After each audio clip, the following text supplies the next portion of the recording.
Hi guys! Hi guys! Welcome back to my channel.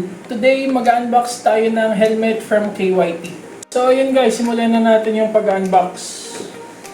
Ito yung box natin.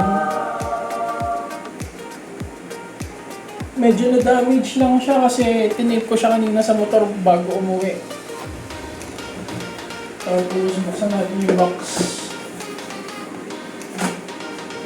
Una, ito. Ano ba to? Manuals and stickers from KYT. Pero mostly sa atin, hindi naman nagbabasa ng manuals, kaya hindi na natin yan kailangan. Tapos, cardboard,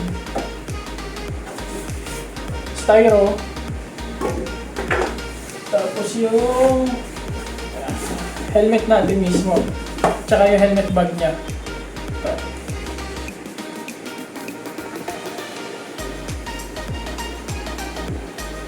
Ayan, pakita na natin yung helmet. Pagkatanggal mo sa helmet bag niya, meron siyang kasamang parang yung tawag mo dito, cover pa. Ayan. KYT TT Course Pearl White.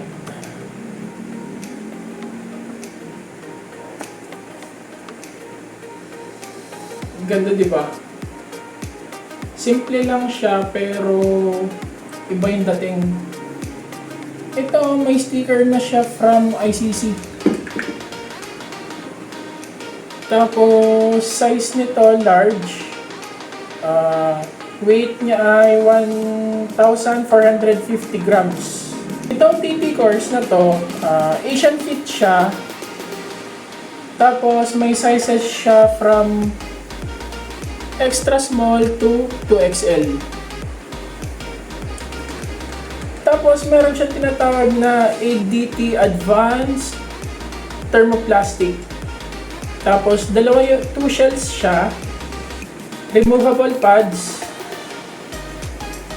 Tapos ayun, naka-double D yung lock niya. Safe na safe, ganito yung ginagamit sa mga MotoGP. So, ayun nga pala guys, pin lock ready siya. Ito. Tapos, anti-scratch visor na din. I-check natin yung mga vents niya. Dito, sa may chin, isa. Dito sa taas, dalawa. Tapos, tatlo. 4. Tapos meron siyang, ilan ba to? 4 na exhaust sa likod. Ayan, makikita niyo. So ayun guys, tanggalin na natin yung protection film niya. Sobrang kapit.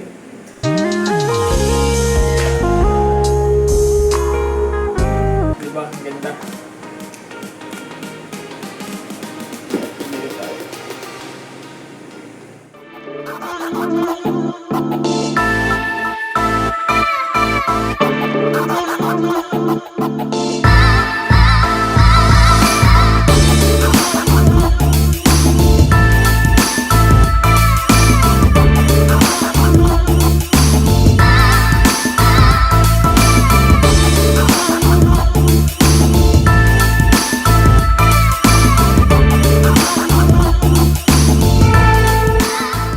Ayun guys, isuot na natin yung helmet.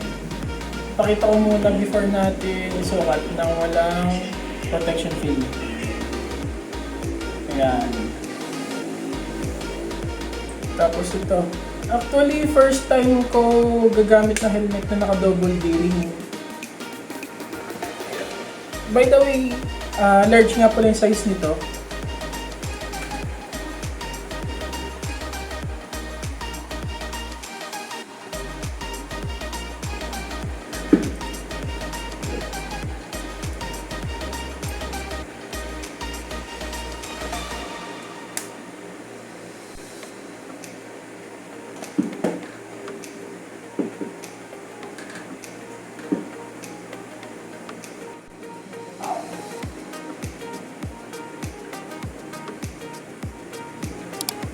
So that's it guys. Thank you for watching.